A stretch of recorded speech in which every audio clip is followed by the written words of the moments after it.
Long before roads crossed the land, before crowns were made of gold, there was a peaceful village called Iluwasukan. It was a land where humans lived in harmony with the spirits, where ancestors were honored, and where destiny spoke through an ancient object known as the talking drum. The drum was not played for entertainment. It was touched only during sacred moments, when the future of the land was at stake. One night during a season of heavy rain, the drum spoke, without human hands. Its sound rolled across the village like thunder. "A child is coming," it said.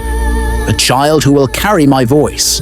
Through him, the land will either rise or fall." Fear spread among the elders. No child had ever been chosen by the drum before. That same night, at the edge of the village, a woman named Morenike went into labor. As the child was born, the rain stopped, the clouds parted, and the moon shone brighter than ever before. From the newborn's chest came a strange sound. Dum, dum, dum. It sounded like a drum. The elders rushed in. There was no drum in sight, yet the rhythm filled the room. They named the child Ayoyele. Joy has entered the house. As the boy grew, strange things followed him. When he cried, birds went silent. When he laughed, the wind danced through the trees. And when he slept, the talking drum echoed his heartbeat. Some villagers called him blessed. Others whispered that he was dangerous. The elders warned his mother, never let the child touch the sacred drum. But destiny does not wait for permission.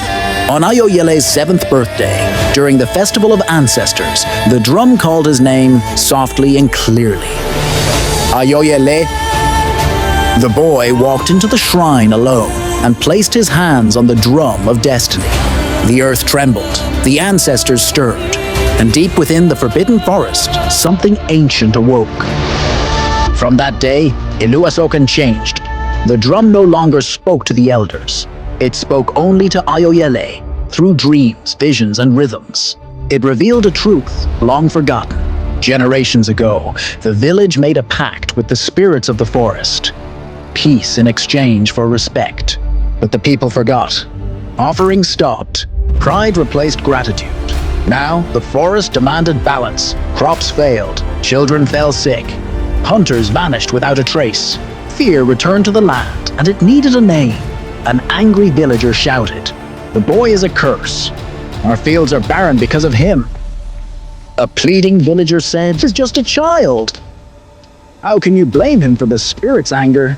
The elders listened, their faces grim. The weight of their dying village pressed down on them. Finally, the lead elder silenced the crowd. Lead elder yelled and said, "Enough! The drum itself has spoken. It says, do not chase the child. He must walk where kings fear to step." And so Ayoyele was sent into the forbidden forest. Igbo, Ruku, the forest of no return. Before he left, his mother tied a charm around his neck and whispered, "Courage is not the absence of fear. It is moving forward while shaking." Inside the forest, time lost meaning. Trees whispered names of the dead. Rivers flowed backward. Shadows watched him breathe. At a crossroads guarded by ancient stones, Ayoyele met Esugbon, the spirit guardian. Many had come seeking power. None returned. The spirit's voice was like grinding rock. Worse, Esugbon with a deep voice said, "Why do you trespass, mortal?" But Ayoyele, small and trembling, did not waver. Ayoyele said to him, "I seek balance, not power." For the first time in centuries, the spirit stepped aside. At the heart of the forest, the spirit queen appeared. Half tree, half smoke, her eyes holding the wisdom of ages. Spirit queen, with her ethereal voice, said, "You took without giving. The land bleeds because of your people's pride. Blood or sacrifice must restore the pact." Ayoyele knelt on the mossy ground. Ayoyele pleaded, saying, "Take my life. Let the land live." The drum inside his chest beat violently, a thunderous rhythm echoing through the trees.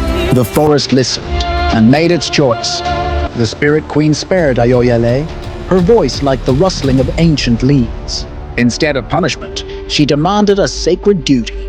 "Go back to your people," she commanded, her eyes holding the wisdom of 1,000 rains. "They have forgotten the soil that feeds them. and the skies that watch over them. Do not seek to rule them. Teach them remembrance. When Ayoyele, still just a boy, walked back through the village gates, a hush fell over the market. It was a miracle whispered on the wind, a sight no one believed they would ever see. The elders, their faces etched with the lines of worry and time, saw the truth in his young eyes. In unison they bowed their heads, not to a boy, but to the future he carried. They brought forth the chieftain's crown, woven from sacred vines and eagle feathers. They offered it to him, but Ayoyele, with a wisdom far beyond his years, gently pushed it away. "The king rules over people," he explained, "but a reminder lives within them. I have come not to sit on a throne, but to replant a forest in our hearts." And so he began. He unearthed the rhythms of forgotten festivals, and the village square once again pulsed with celebration.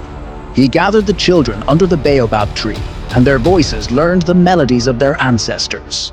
He led processions to the forest's edge, leaving offerings of gratitude, reforging the bond with the earth. Slowly, the land and its people healed as one.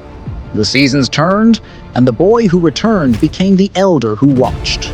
Ayoyele grew old, his skin a map of the years. One golden evening, he walked to the shrine and placed his weathered hands upon the sacred drum. It was silent, its purpose fulfilled.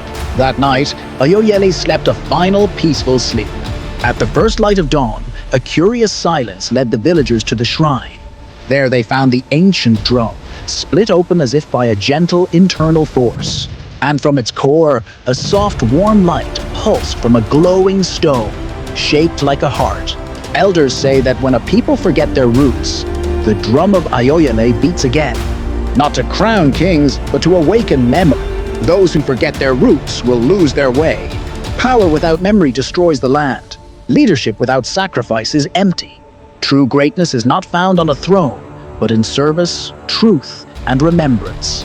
A land that remembers can never truly fall.